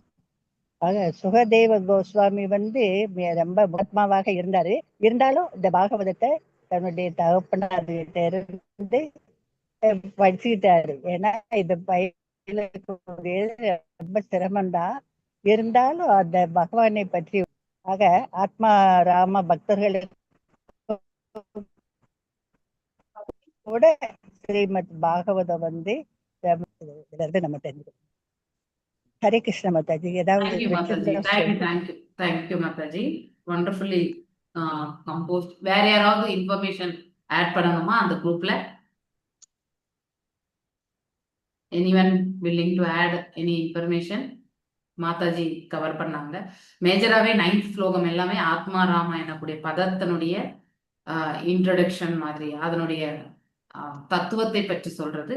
இன்னும் அதை எப்படி ஸ்பிளிட் அப் பண்ணி பல்வேறு கருத்துக்களை பற்றி சொல்றது வந்து 10வது ஸ்லோகத்துல பாக்குறோம். இதுல ஒரு பாயிண்ட் மாதாஜி, ஜஸ்ட் மாதாஜி எல்லாம் கவர் பண்ணாங்க.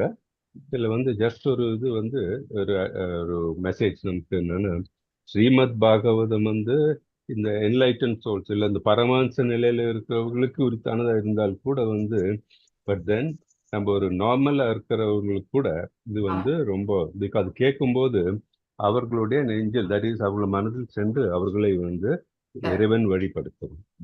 ஸோ அது வந்து ஒரு இம்பார்ட்டன்ட் பாயிண்ட். இது very important point that is actually இல்லையா? இப்போ பாகவதம் வெறும் படிச்சவங்களுக்கு மட்டும்தானா, தத்துவவாதிகள் புரிஞ்சுக்கிறவங்களுக்கு மட்டும்தானா பாகவதம்? கிடையவே கிடையாது. ஒரு கிருஷ்ண கதையை கேட்கறதுக்கு வந்து எந்த குவாலிபிகேஷன் இல்லை, கேட்கணும்ன்ற அந்த சமர்ப்பணம் இருந்தா போதும் இல்லையா? சோ பாகவதத்தை கேட்டு கேட்டு கேட்டு நம்ம வந்து தூய்மை அடைந்து ஒரு தூய பக்தராகிறதுக்கான வாய்ப்பும் நம்ம.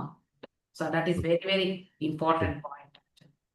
அதே மாதிரி தான் இன்னொரு பாயிண்ட் மாதாஜி டச் பண்ணாங்க. ஸோ அது வந்து கொஞ்சம் கூட இது பண்ணணும்னா அந்த நிவர்த்தி மார்க்கம், தட் இஸ் பாகவதம்னால நமக்கு வந்து நிவர்த்தி மார்க்கத்தில் நம்ம சஞ்சரிக்க வேண்டும் என்பது ரொம்ப இம்பார்ட்டன்ட். பிகாஸ் பிரவர்த்தி மார்க்கம் சொல்லும்போது இட் இஸ் கண்டன், பிகாஸ் நம்ம ஒன்று செஞ்சுட்டதுக்கு அப்புறம் வந்து அதுக்கு பிராய்ச்சித்தம் பார்க்கறது வந்து இட்ஸ் நாட் கரெக்ட் அப்படின்ட்டு. அதனால இந்த தீம பாகவதம் வந்து இந்த நம்மளுடைய இந்த பௌதிக உலகத்தில் இருக்கிறவங்க மனதில் இருக்கிற அந்த டிசீஸ்ன்னு சொல்றோம் இல்லையா, அதை வந்து எலிமினேட் பண்ணோம். பாகவதத்தை வந்து நம்ம ஒருவர் கண்டிப்பாக படுத்தியிருக்க வேண்டும். ஸோ பாகவதத்தின் மூலம் அந்த கருத்துக்களை மனதில் வச்ச ஆட்டோமேட்டிக்காக நம்ம வந்து நிவர்த்தி மார்க்கத்தில் போவோம், பக்தி தொண்டில் நம்ம ஈடுபடுவோம். நம்ம வந்து கிருஷ்ணர் இதை இந்த பக்தி மார்க்கத்திலிருந்து டீவியேட் ஆகிறது ரொம்ப அவனை டீவியேட் ஆகிறதுக்கு இது சப்போர்ட் ஆகும், அப்படி டீவியேட் ஆகாம இருக்கிறதுக்கு சப்போர்ட் ஆகும் அப்படின்ட்டு ஒரு message Mataji. Very nice. Actually at least main points என்னன்றத வந்து நம்ம புரிஞ்சுக்கிறதுக்கு தான் இந்த டிஸ்கஷன்ஸே வைக்கிறது ஆக்சுவலி. ஏன்னா நான் ஒரு பக்கம் சொல்லி கொடுத்துட்டே இருந்தாக்கா, ஸோ வாட் அண்ட் ஆல் நீங்க எல்லாம் ரிசீவ் பண்ணியிருக்கீங்கன்றது வந்து சொல்ல முடியாது இல்லையா? அதுக்காக தான் இப்போ இந்த கிளாஸ் ரூம் டிஸ்கஷன்ல preaching application and personal application நான் இவ்வளோ படித்தோம் இல்லையா? இதுல வந்து நம்ம வாழ்க்கைக்கு என்ன உதவுகிறது, எந்த மாதிரியான அதாவது எந்த மாதிரியான அப்ளிகேஷன் வந்து நாம இந்த கருத்துக்களை கொண்டு நம்ம வாழ்க்கையை மேன்மைப்படுத்தலாம் அடுத்தவங்களுக்கு இதுல இருந்து நம்ம என்ன சொல்லி கொடுக்கலாம் இல்லையா? இப்போ பிரபுபாதர் இந்த வியாக்கியானத்தை எழுதியிருக்கார் இல்லையா? அவருடைய வாழ்க்கையில வந்து அவர் வந்து இத எவ்வாறு வந்து பயிற்சி பண்ணார் அப்படிங்கறதையுமே நாம நிறைய இடங்கள்ல படிக்கிறோம் அவரை பத்தி இல்லையா? இந்த இஸ்கான் இயக்கத்துல வந்து அவர் எவ்வாறு எடுத்துட்டு வந்தார், that goes to the preaching part also. So இதுல உங்களுடைய கருத்துக்கள் இது வந்து புக்ல இருந்து நீங்க சொல்ல வேண்டியது இல்லை, நீங்க என்ன ஃபீல் பண்றீங்கன்றத வந்து any few of people you can speak out at. Hare Mataji, Krishna. ஒண்ணு வந்து நைன்த் எனக்கு ஸ்லோகத்துல ஆத்மா ராமாவுக்கு இது அர்த்தம் சொல்லியிருக்காங்களே மாதாஜி, அதை வச்சு நம்ம வந்து ஆத்மானா என்ன, அதனோட நிலைத்த தன்மை என்ன, அது எப்படிப்பட்டது, அதுக்கும் உடலுக்கும் என்ன சம்பந்தம், இத பத்தி எல்லாம் நல்ல விளக்கமா சொல்லலாம் மாதாஜி. Great. நீங்களும் புரிஞ்சுக்கணும், அடுத்தவங்களுக்கும் நீங்க அதை சொல்லணும். புரிய வைக்கணும். எஸ். ஆத்மானா என்ன, அது அதனுடைய குணங்கள் என்ன, அதனுடைய தன்மைகள் என்ன, அது வந்து எப்படி இயங்கும், யாரோட சேர்ந்து இயங்கும், அந்த மாதிரியான அதை மட்டும் தனியா எடுத்து அது சொல்லலாம். அதுக்கப்புறம் அந்த அந்த நிலையில மேம்பட்டவங்க ஆத்மா ராமாவாக ஆனவங்க அவங்க எப்படி இருப்பாங்க அப்படிங்கறதையும்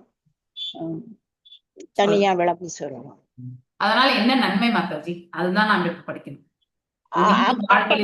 இந்த கருத்துக்களை வந்து நீங்க தெரிஞ்சுக்கிறதுனால வாழ்க்கையில நீங்க என்ன பண்ணுவீங்க, அடுத்தவங்களுக்கு அது உபதேசிச்சா அவங்களுக்கு என்ன நன்மை விளையும், இதுதான் நம்ம இங்க படிக்க வேண்டியது. இந்த டிஸ்கஷன் அப்பதான் நான் யார், நான் எங்க இருந்து வந்தேன், என்னை யாரு இது பண்ணாங்க, நான் திருப்பி எங்க போகணும், அந்த அந்த பிட்வீன் இதுல நான் எப்படி இருக்கணும், அதை பத்தி எல்லாம் நமக்கு தெரிஞ்சுக்கிறதுக்கு ஒரு வழி ஏற்படும். மூவகை துன்பங்கள்ல இருந்து விலகி பகவானை சென்றடைகிறதுக்கான வழி ஏற்படும். வழி எப்படி கிடைக்கும் அப்படின்னு. ஓகே. அப்புறம் ஆத்மாங்கிறது எப்படிப்பட்டது, அதனுடைய சிறப்பு என்ன. Okay. Okay. Yes Mohandas Prabhuji, நீங்க சொல்லுங்க, எதை சொல்லுவாங்க? நத்திங் இஸ் பெர்மனன்ட்னு எடுத்துக்கலாம்ல மாதாஜி. ஹரே கிருஷ்ணா. எதுவுமே வந்து நிரந்தரம் இல்லை. நம்ம கவலைப்பட்டா கூட நம்ம வந்து அது கூட நிரந்தரம் கிடையாது. ஒன் டே இட் வில், நம்ம அது சேஞ்ச் ஆகும். ஸோ இதை நம்மளும் எடுத்துக்கிட்டு மற்றவங்களுக்கும் நம்ம இதை சொல்லி தரலாம். ஏன்னா இது ஸ்ரீமத் பாகவதமே எதுக்கு அப்படின்னா, பௌதிக நோயிலிருந்து நமக்கு ஒரு விடுதலையை கொடுக்கும். அப்படின்னா எப்படி விடுதலையை கொடுக்கும் அப்படின்னா, நம்ம எதுக்காக எதை நோக்கி போறோமோ அது மேல பற்று இல்லாம அந்த செயல்களை செஞ்சுட்டு நம்மளோட பாத்தை கொஞ்சமா டிவியேட் பண்ணிக்கணும். அதாவது நமக்காக பண்ணாம பகவானுக்காக அதை சர்வீஸா எடுத்துட்டு பண்ணோம் அப்படின்னா நமக்காக செய்ய வேண்டிய அந்த டியூட்டியும் நம்ம ஃபினிஷ் பண்ணிடலாம், கண்டென்டடா நம்மளோட லைஃப் இருக்கும். தென் நெக்ஸ்ட் பர்த் அப்படிங்கிறது வந்து நமக்கு இன்னும் கொஞ்சம் சுப்பீரியராவோ இல்லாட்டி பகவான் கிட்ட போறதுக்கான ஒரு ஸ்டெப்புக்கும் நம்ம போறதுக்கான வாய்ப்பு இருக்கு மாதாஜி. அதுதான் நம்ம பாகவதம் படிக்கிறதுக்கான அர்த்தம்னு நான் நினைக்கிறேன் மாதாஜி. கிரேட். மாதாஜி ரொம்ப அழகா வந்து பர்சனல் அப்ளிகேஷனை பத்தி ரொம்ப அழகா சொல்லிட்டாங்க. ப்ரீச்சிங் அப்ளிகேஷன் போது நம்ம ஆச்சாரியார் வந்து நமக்கு என்ன வியாக்கியானங்கள் எல்லாம் கொடுத்திருக்காரோ அவரை உணர்தல் மூலமா வந்திருக்கு. பிகாஸ் இந்த வியாக்கியானங்கள் எல்லாம் சும்மா எழுதுறது கிடையாது. இட் இஸ் ஸ்வயம் பகவானுடைய, அதாவது கருணை இல்லையா, அவருடைய வழி நடத்துதல், மேலும் அவருடைய முந்தைய ஆச்சாரியார்களுடைய வியாக்கியானங்கள், அதையெல்லாம் கொண்டுதான், அத்தனை சாராம்சங்களையும் கொண்டுதான் ஸ்ரீல பிரபுபாதர் வந்து நமக்கு இந்த வியாக்கியானங்கள் எல்லாம் கொடுத்திருக்காரு இல்லையா? அவருடைய வாழ்க்கையிலே அநேக சிரமங்கள் எல்லாம் பட்டுதான் அவர் வந்து இதெல்லாமே நமக்கு கொடுத்திருக்காரு. அத்தனை மதிப்புடைய அந்த வியாக்கியானத்தை நாம ஈடுபாடு கொண்டு வாசிக்க வேண்டும். we need to be submissive, attentive, obedient. இத்தனையுமே நம்ம இந்த குவாலிட்டிஸோட நாம படிக்க ஆரம்பிச்சோம், கேட்க ஆரம்பித்தோம் என்றால் நாம புரிந்து அடுத்தவர்கள் ஒண்ணு புரிஞ்சுக்கணும். ஸோ எப்படி வியாசதேவர் வந்து அதாவது கணேசருக்கு சொன்னார் இல்லையா, நீ எந்த தொகுக்குன்னா அவர் சொன்னார், நீ கண்டினியூஸா சொல்லிட்டு போனா நான் கண்டினியூஸா எடிட் பண்ணி நிறுத்தினீங்கன்னா அதுக்கு மேல நான் எழுத முடியாது அப்படின்னு சொல்லியிருந்தாரு இல்லையா? அதற்கு வியாசதேவர் எவ்வளவு அழகா சொல்லியிருந்தார். ஸோ நீ அதை புரிஞ்சுன்னு எழுதணும்னு சொன்னார் இல்லையா? அது போல நாம பிரபுபாதருடைய இந்த எழுத்துக்கள் வந்து நாம வாசிக்கும் பொழுது அதை அர்த்தத்தை புரிந்து அந்த எழுத்துக்களுக்கு பின்னாடி இருக்கக்கூடிய நோக்கத்தை புரிந்து இல்லையா, நாம அதை பயிற்சி செய்வதற்கு நாம முயல வேண்டும். அதுதான் ரொம்ப முக்கியம். இல்லைன்னா நம்ம படிச்சதனுடைய பிரயோஜனமே இல்லாம போயிடும். ஓகே. எஸ் பிரபுஜி, நீங்க சொல்லுங்க. இப்போ நீங்க சொன்னது அதோடைய எக்ஸ்டென்ஷன் தான் மனசுல தோணுச்சு. எப்படின்னா பாகவதம் நம்ம ஏன் ஃபர்ஸ்ட் ஆஃப் ஆல் வந்து எதுக்கு படிக்கணும், செல்ஃப் ரியலைசேஷன் சொல்லி ப்ரீச்சிங்க்கு வந்து I think it can be relevant தோணுது. என்னன்னா இதுல வந்து இவரு Sukhdev Goswami is such an exalted personality இல்லையா? அவரே வந்து பாகவதம் வந்து தெரிஞ்சுக்க விரும்பினார் இல்லையா, வியாசருக்கு தெரிஞ்சு. I think அது ஒரு இம்பார்ட்டன்ட் ஈவெண்ட்.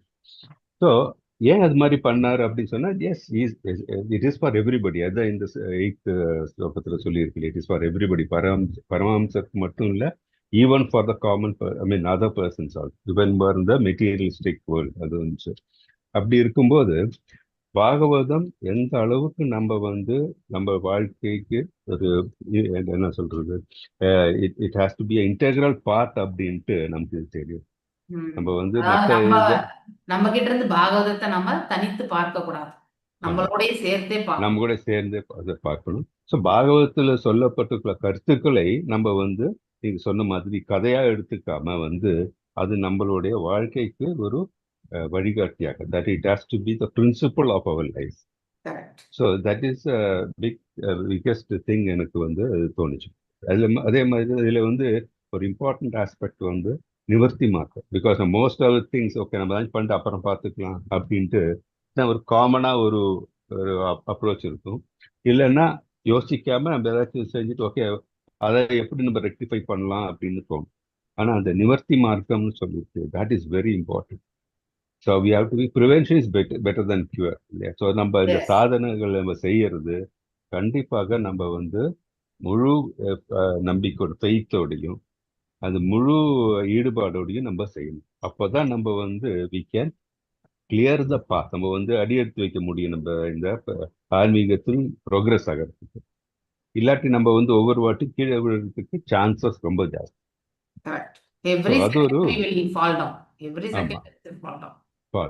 ஸோ இது வந்து ரெண்டும் ஒரு ஹை இம்பாக்ட் மெசேஜஸ் மாதிரி எனக்கு தோணுச்சு.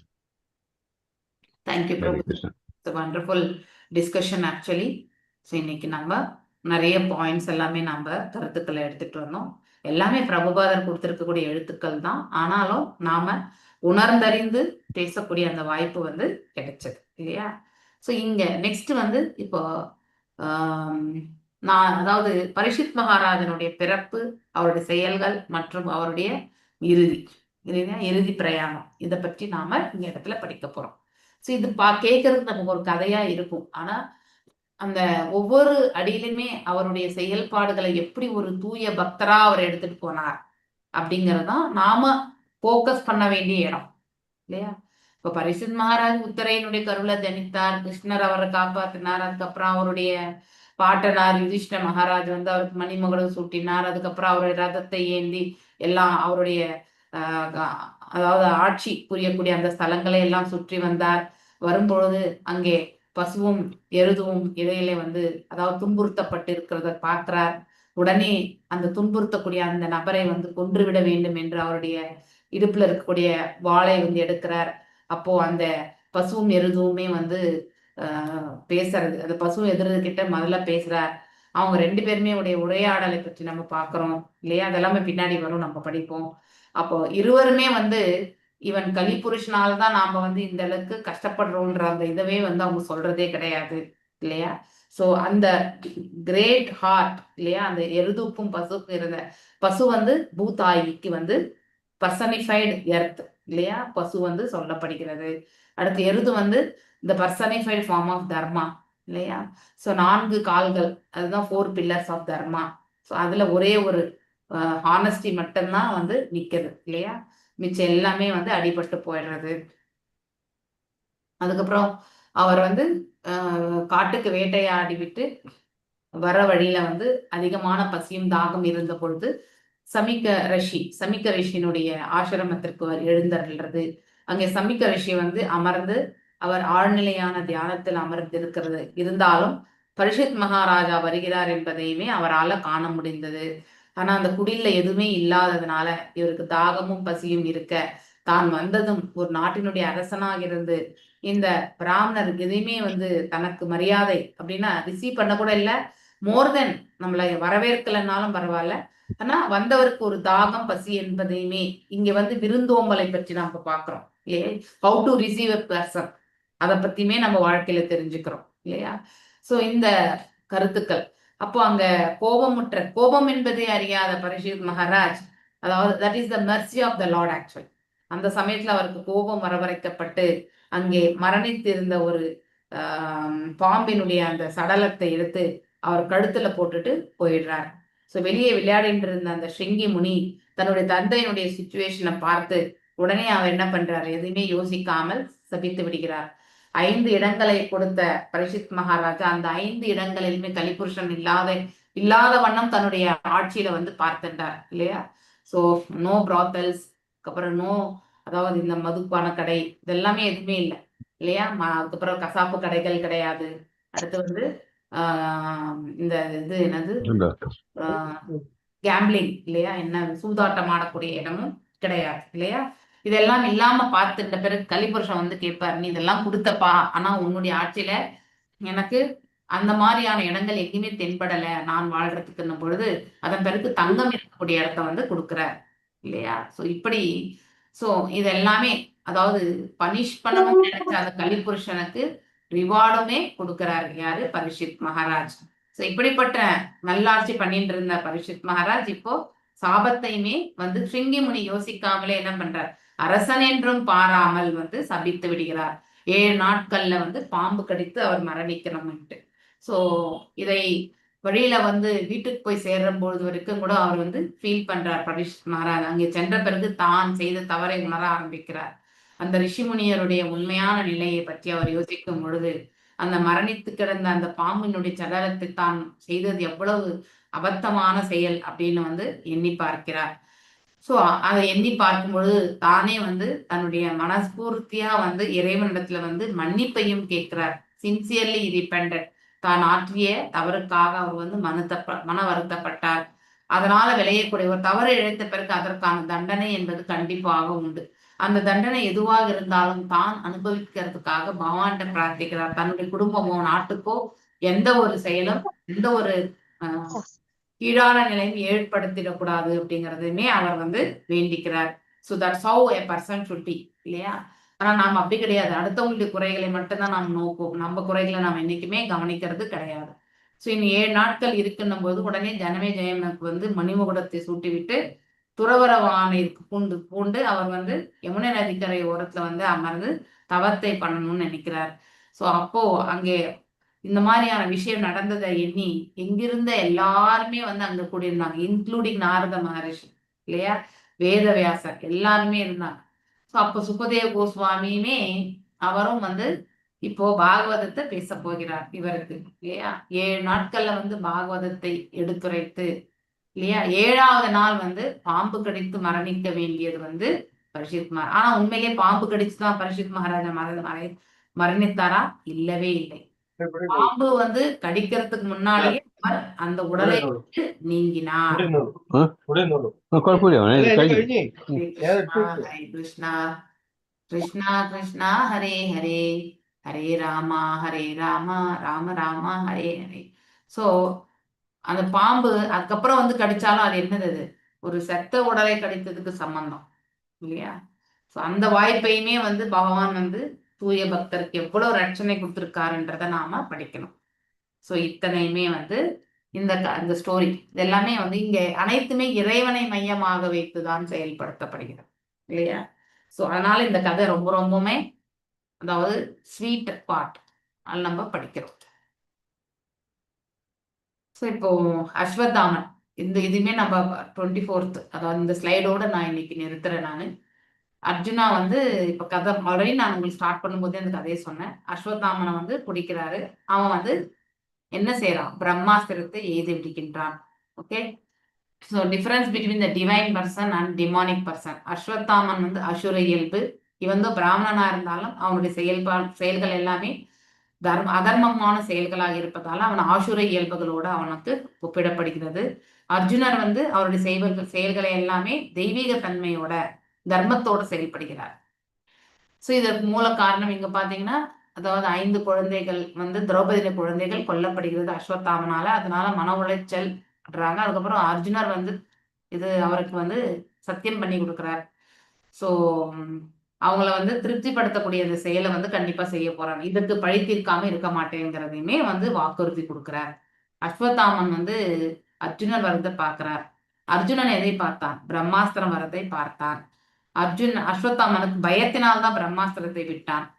ஸோ அர்ஜுனா வந்து டேஞ்சரஸ் கிளேர், அப்போ அதாவது ஏதோ ஒரு அபாயம் வரப்போகிறது என்பதை உணர்ந்த உடனே என்ன பண்ணார் அர்ஜுனர்? கிருஷ்ணனுடைய தாழ் பணிந்து விட்டார். ஸோ அந்த ஒரு நேச்சரை வந்து நாம கண்டிப்பா நினைக்கிறோம்.